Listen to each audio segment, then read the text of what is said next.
Hi guys, and welcome to the Boldly Ambitious podcast. We're your hosts. I'm Liddy. And I'm Hazal. We're doctors, founders, and entrepreneurs in their 20s. And this is a space for the ambitious girlies chasing big dreams and building bold lives. Guys, as you can see, we're in a new studio setup. I love it. I'm not going to lie, I'm actually so shy. Like this.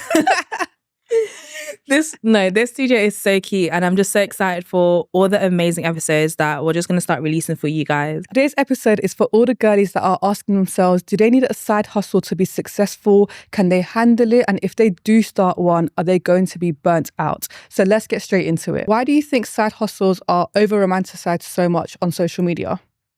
In what way do you think they're over-romanticized on social media? I'm kind of interested in getting your... throwing the question back No, at just me. because I don't know if I think they're over-romanticized, in my opinion. Do you think it's because you're adding to the problem? Why is it a problem?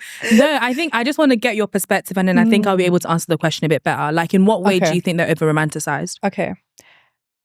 I feel like when you think side hustle, you think getting up at 5 a.m, you think making your matcha, going to the gym, and then coming home and working like from 6 to 9 before your 9 to 5, and then coming back and then doing another 5-hour shift before you go to bed. I think what I mean by over-romanticized is that on social media, people make it look like having a side hustle it just adds to the hustle and bustle, and it like only aesthetics, exactly, like no hustle. Exactly. I think people think having a side hustle, or some people may think because of social media, having a side hustle is for the aesthetic. It's for the 5 a.m. wake ups. It's for the late nights. Yeah. But social media rarely shares the true behind the scenes of having a side hustle. Okay, I think I get your question now. Why are side hustles over-romanticized? I'm going to have probably a unique take on this. Okay, go ahead. But I think they're over-romanticized because they need to be.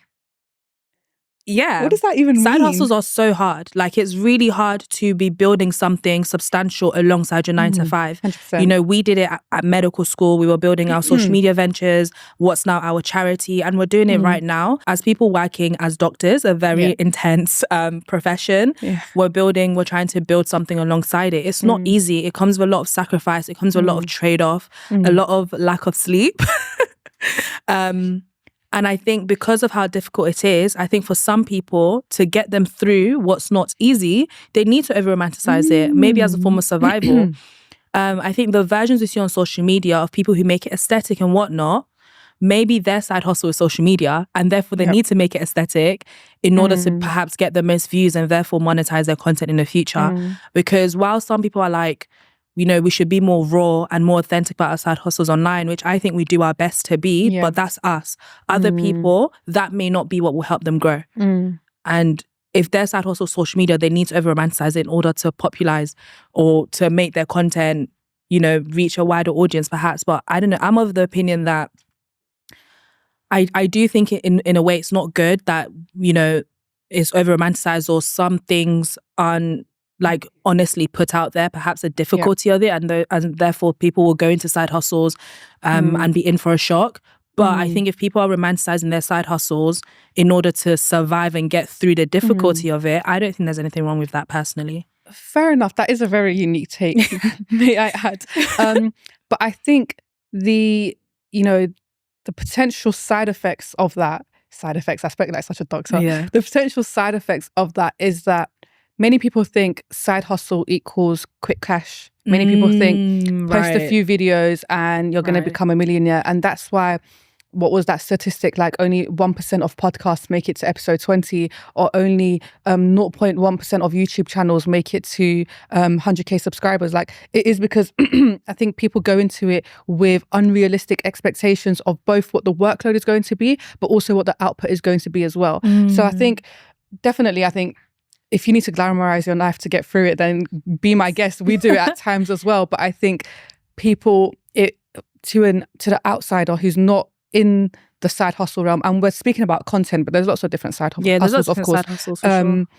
I think it might give people a false reality or false expectation of what it's really like. Yeah, and that's why, you know, without being in it, people can think creating content, again, the example we're using is easy, right? But it's not. And I think that's what can be missed on social media sometimes. We try our best to do, you know, share the negatives, share the disadvantages, the late nights, the amount of times I've cried because of content.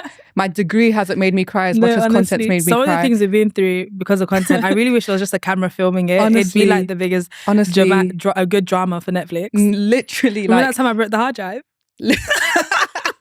We don't talk about them things online. Let's not get into it. But like editing up until 5 I've never pulled an all-nighter for uni, but I've pulled an all-nighter for content. Like it's, and not because I care about one more than the other, but I just think it just requires a lot physically, which is not shared much online. And I think that's the disadvantage of social media, or side hustles being over glamorized on social media. But do you think everyone needs a side hustle? Oh, because let's get into this over glamorizing is probably making more people think I can do it too, which of course if you want to you can, but it might also be putting pressure on people that I too should get up before my 9 to 5 and do XYZ because that's the only way I'm going to become successful. Wow. I do not think everyone needs a side hustle, if I'm going to be honest with you. I don't think it's a must. I can see why in this day and age, without a side hustle, people are probably thinking, if I don't have a side hustle, how else am I meant to do it? But I think there are so many different routes to success. Yeah. Not everyone gets successful through a side hustle. I think it also depends on your definition of success. 100%. If your definition of success is something entrepreneurial, if your definition of success is maybe financial freedom, or certain options or flexibilities in life that you can only get if you're making your own money through your own business, then I can see why a side hustle would be appealing and why people would think that that's the only option. I think do your exploration, do your research, do your discovery. If that's the only option in order to get to your version of success, then fine, do one. But if a side hustle doesn't actually align with the version of success that you are after, then it may not actually be necessary for you. And if anything, it may take away time and energy from other things that you could be doing in order to get you to where you want to be. So I think the definition of success is important because I know that not every ambitious woman listening to this podcast is an entrepreneur or wants to be an entrepreneur. You don't have to be an entrepreneur in order to reach your version or your definition of success. So therefore, my answer to that would be no, you don't need a side hustle to be successful, because I think people's definition of success is unique to them.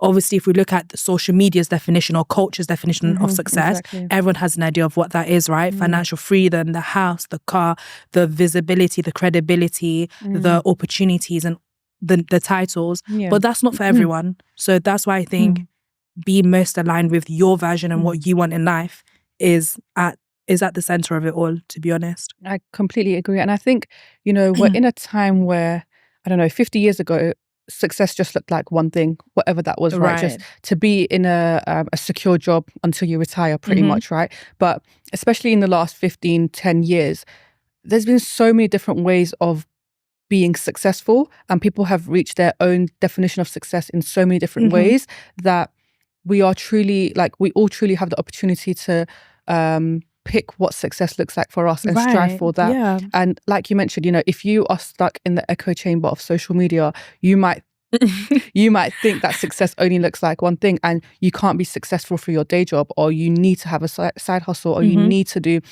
20 different things. Don't chase a version of success that you don't even want. And I think we are in this unique place where we are in a traditional job, we're doctors, but we're also exposed to entrepreneurship. And on both sides, we have seen people who desire the other thing and they've explored it and they're like, you know what, this is not for me. I tried entrepreneurship and it drained me. It destroyed me. It did not make me happy. This is not the version of success I'm after. But we've also met people on the other side of it who are in the traditional roles and they realize that, you know what, the lack of flexibility or maybe the limited income opportunities is impacting my happiness, is impacting what I want in the long term. I should be on the other side of things. Hence why it's so important to decide what version of success do you actually want. Because some people will listen to us right now and be like, they're haters, they're gatekeeping, they're just trying to stop me from building a side. If you want one, go for it. But you also should challenge your thinking. Do you actually want one, or do you want one just because your favorite influencer said you should have one? It's about what most aligns with you. Yeah. Your grass is greener if you water it. It's true. Like, do you get what I mean? The grass is green on the other side because you're not watering the grass you're standing on. So that is so good. Where did you come up with that? I saw it online sometime. Oh my gosh. how do you know that the thing you are working so hard for is truly what you're meant to be doing and it's helping you grow? Like it's worth it. It's worth it versus you're chasing something that isn't really meant for you and slowly it's just eating away at you and just draining you. Okay. So I'm going to start practically. So I think practically you need to know what your core values are and you need to have an idea of where you're heading. I'm not saying map out your 5 to 10 year plan and be like, in 10 years time, I'm going to be exactly this person. Not everyone can do that. And I'm not going to lie, it's probably going to change and evolve a lot by the time you get to that 5-year mark. Yeah. But I think depending on your age and where you are in life, you should have had enough experiences, and if not, go seek it out, that have told you, I like this, I don't like this. This is something I want more of. This, do you get what I mean? Whether it's work experience, internships, a 9-to-5 job, coming across certain individuals, online content, we are consuming information on a daily basis that with which you can come to an opinion about whether you're interested in something, whether you're not interested in something, whether it's giving you inspo on what you might want for yourself. So based off of that, write down your core values, what you want to work towards, decide for yourself what that is. And then every venture, initiative, opportunity or experience that you decide to pursue from that, anchor yourself in those core values of yours. Does it make sense with who you are? And does it make sense with where you are going? Is what I'm saying making sense? For some people, that might look like journaling it down. For others, it may be more of a mental thing. But I think it's okay for it to evolve with different times and seasons. But I think having an anchor and knowing who you are and what you want really helps you know what to say no to and know what to say yes to. So at medical school, my anchor was, okay, I am an ambitious person. I want to go for everything that I want in life. I want to work towards being a doctor, but I'm also interested in social mobility. So everything that I do needs to feed into expanding my knowledge, maximizing my potential. It could also link to social mobility. It could also link to me getting close to that role of being a doctor, whatever it is, because I have different pockets of interest and passions.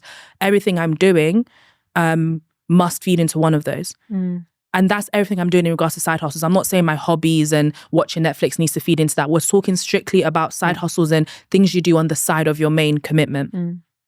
Whereas now that I am a doctor, that's changed for me. Who I am now is the same in regards to self-actualization and self-development. But where I want to go, even though I don't have a clear-cut picture of it, I know that I'm interested in social mobility, in making an impact. I also love the creative field. I also love caring and looking after people, regardless of what that might look like for me in the future. So whatever experience that I expose myself to needs to feed into one of those things in regards to side hustles. So having your core values somewhere written or mentally is a good practical point. But I do want to add on top of that, addressing the question of how do you know when it's quietly draining you, you will sense it, you know? Like you might feel, whether it's like feeling empty inside or literally feeling like your soul is being sucked away. Like guys, I'm not going to lie, when I was a full-time doctor, this was me. It was honestly like you just thinking about doing that thing gives you anxiety. You just have a lot of negative feelings about it. It's not pouring into your life. It's taking from you constantly. I remember when I was a full-time doctor, I literally thought to myself, can I make a list of reasons why I'm looking forward to work? And I couldn't think of one. And I just broke down and I just started crying. I couldn't think of one. I just broke down and I just started crying. Like, why am I actually doing this? Obviously, I'm happier now that I'm a part-time doctor and it's allowing me to pursue my other interests and passions and have that balance. I'm in a much better place now. But you just sense it. You feel very negative. But I do want to caveat that by saying that not everything in relation to your side hustle that's draining you or a bit difficult means you're burnt out.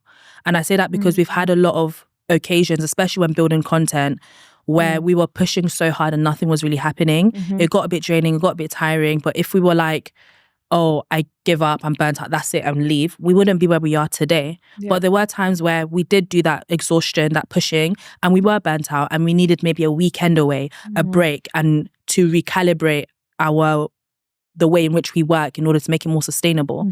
So I think you just need to really try and discern where you are, where you're going, what's the situation. Are you just a bit demotivated or are you actually burnt out? And in regards to burnout, the exhaustion and the negativity, you start to sense it a bit, but it does look different for everyone. What are your thoughts? I said a lot, I know. You said a lot. Because I think the question is so vast. It is, Vast.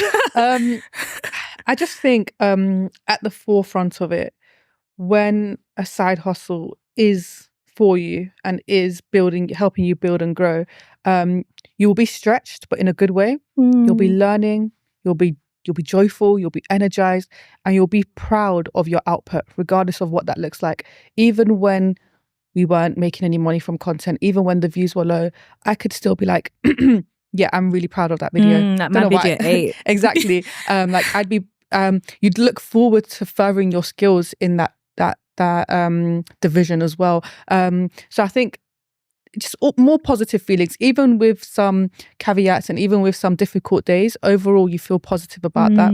But on the other end, zero joy, zero motivation. The joy is minimal.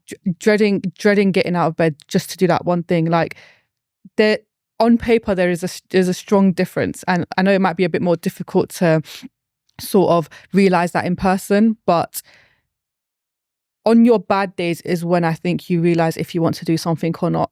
On your good days, you'd want to do you'd be happy to do either or. Yeah. But on your bad days, when I'm having really difficult days, for example, with content, having to stay up until 5 a.m. to edit, reflecting in those moments and thinking, do I still really want to go ahead with this, will help you decipher if this is really for you and if it's not. And I think it's important to be honest with yourself, because the worst thing would be 5 years down the line to be like, I've wasted 5 years on this project or whatever it might be, and it was never really serving me. And just an important point to touch on, I think if you want more from life and if you want to be doing more with your time outside of your day job, for example, that doesn't necessarily have to be a side hustle. For example, let's say you pick up a side hustle and you're like, this isn't really serving me, this isn't for me. You can still go back to what you like doing, for example, if it's your day job, and upskill within that and aim further with that. For example, it doesn't always have to look like a new side hustle. It can be going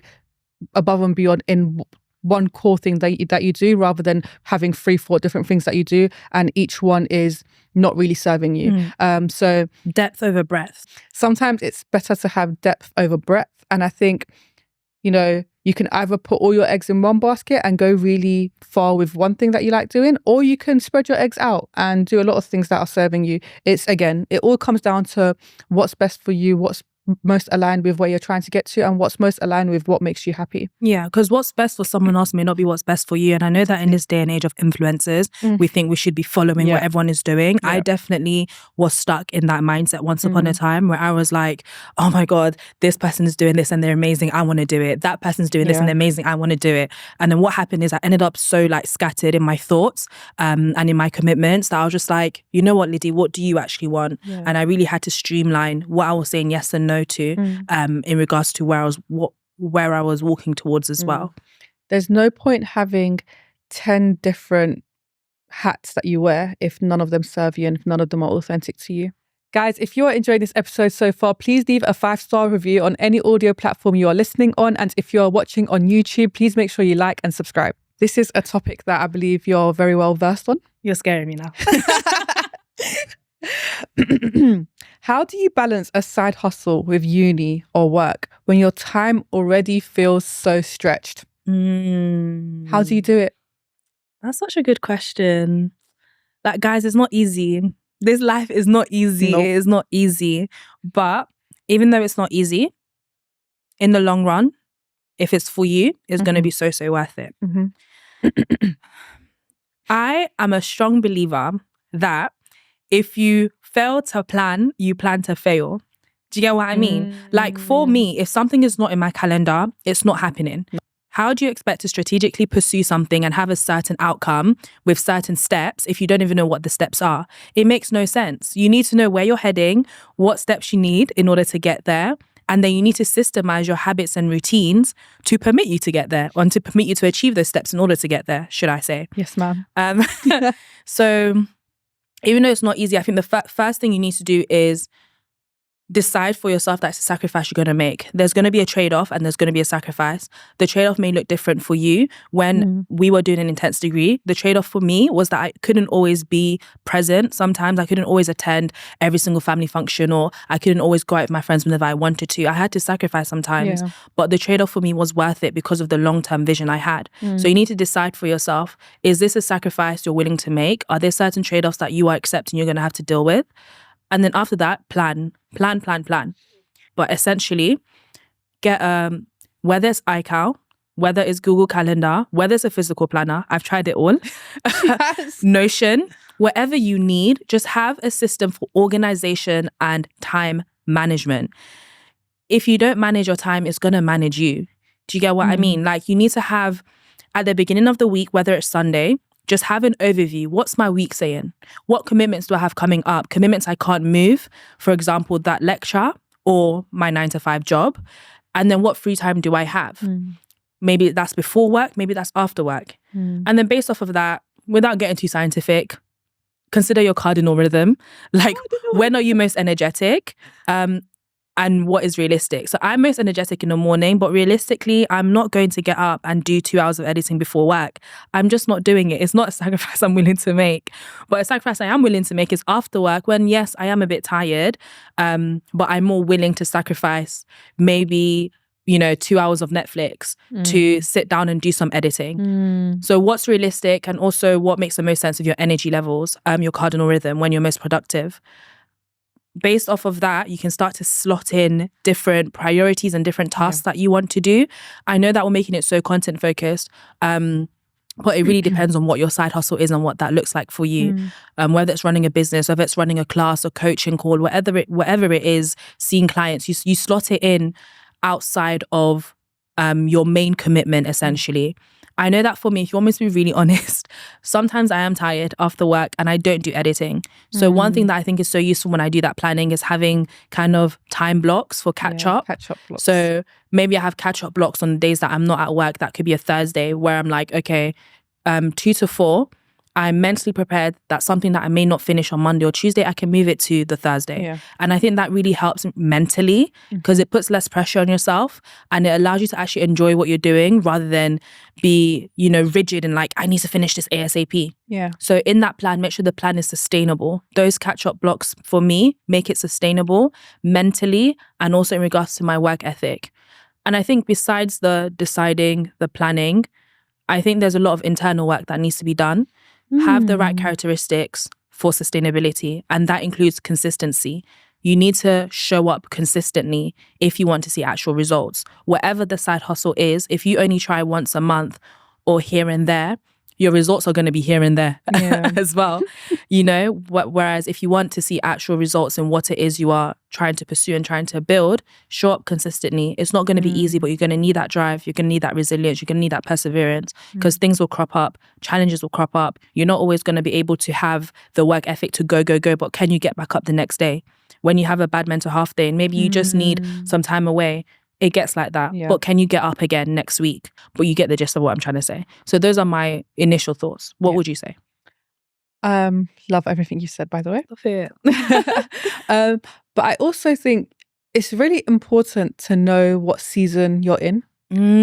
We used to love... Clack it. How do I do it? You teach me. I don't know. I'm like some people do it you. like this and some people do it like this. I don't know which one it is. Please correct us in the comments. Let me know. I don't know what happens to a clap. But you just need to know what season of life you're in, and that could be based on months or quarters or even weeks. Specifically, when we were in medical school, we would know when it was, okay, time to, step back a little bit with the content and focus more on med school, for example, during exam season. But even now as a doctor, I know when I have more demanding shift patterns, and I know when I have night shifts, for example, or 13-hour shifts. Oh, so fun. And I know my content deadlines will have to be moved around slightly because of those commitments. So you just need to know what season of life you're in. With every month, that might change. With every week, that might change. But if you, like you said, if you fail to plan, you plan to fail. Did I say it right? Yeah. So just plan around your schedule. Your schedule can change and your commitments can change, but make sure that everything you're trying to do alongside that molds around that when needed. And that way it means that, you know, okay, this week I'm going to focus on content because I have some time off from work and I can really go ham and plan my next 4 weeks. But similarly, the next week I've got a night shift, so I'm going to dial down a bit with the content and then, you know, regroup when I come back. So knowing what season you're in essentially is a part of planning, and it ensures that during this hectic life that you are building and that you are currently having, there's some sort of plan and structure within the noise and chaos. Things are more likely to get done when there's a plan in place. And I feel like what essentially you're saying is the art of substitution. You need to be able to know when to substitute certain tasks in your week, your month, or your season. What season are you in, and what takes the priority? Yeah. What takes the leading role? The next question: what do you do when you have the drive but not the funds? Ooh. And I think this is really important to get into as people who have experienced this in the past. Yeah. Essentially when you want to do something but there's no cash. Do you get? Yeah, because everything in this day and age needs cash. I know. I think you just need to strip it back to the basics, and you need to lower the barrier of entry and just start with what you have. So for example, again with the content example, if you want to start creating videos, start with your phone. Most of us have a smartphone that has a decent camera. You don't need a fancy camera. You don't need a microphone. You don't need all these studio lights. Get started with what you have, especially in this day and age. Authenticity is priceless. People can have the best setup in the world, but their content won't be as relatable and as authentic as someone who's just filming on their phone, right? So lower the barrier of entry and just start and be consistent. And then when you are consistent and when you are building those skills and when you are releasing those videos, for example, eventually you'll get to a stage where you can level up your equipment. But outside of content, start with what's free. YouTube, social media, there's so much content out there. So for example, if you want to start a certain business and you need some advice on it, or you need to figure out, how do I create a website, or how do I start a clothing brand? There's literally tutorials on TikTok that I come across. Step by step. Yeah, step by tutorials. That's first you have to do this, and then you have to find your supplier, and then you need to get your samples. Why do I know this? Because it's just available for free online. And that's why I love this, like, social media. Obviously it has its disadvantages, but it's such a source of free information and free resources that no one has ever had access to before. Like, no other generation has had this much access just on their phone, in their hand. So utilize that. Search whatever you need to search and find the videos, find the courses, find the online workshops, join these webinars that people may be running for those free trials, exactly. Yeah. And you can even go a step further and contact people who are in the area that you want to get into and ask them for advice, whether it be on LinkedIn, on Instagram comments. And you can even take this a step further and contact the people who are in the areas that you want to get into. For example, it might be on LinkedIn, or it might be on Instagram comments.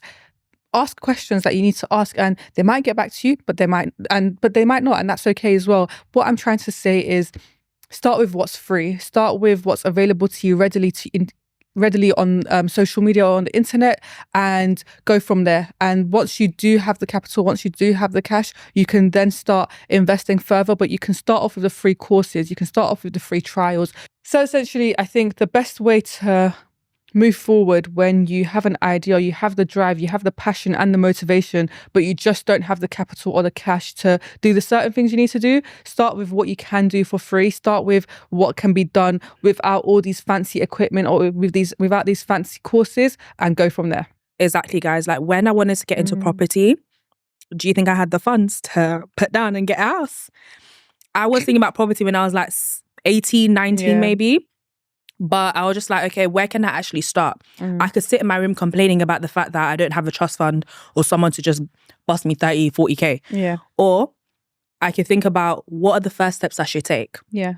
I'd go on Eventbrite and I'd literally look for free property events going on. Yeah. And then I started attending seminars. I started expanding my knowledge. I started mapping out where it was that I was going, so that in the future, when maybe I started working or my side hustle made enough income, I could use those funds in order to achieve the long-term thing I wanted, which is to have income through property, another side hustle that I have at the moment, right? Yeah. But in order to get started, I lowered the barrier of entry. I was like, where could I actually put my foot to take the first step? Yeah. All you need is the first step. It doesn't matter if the first step looks a bit embarrassing, looks a bit crappy, just start. Yeah. Just start. And I think in this generation, we're too afraid to embarrass ourselves and to look a bit bad initially. Yeah.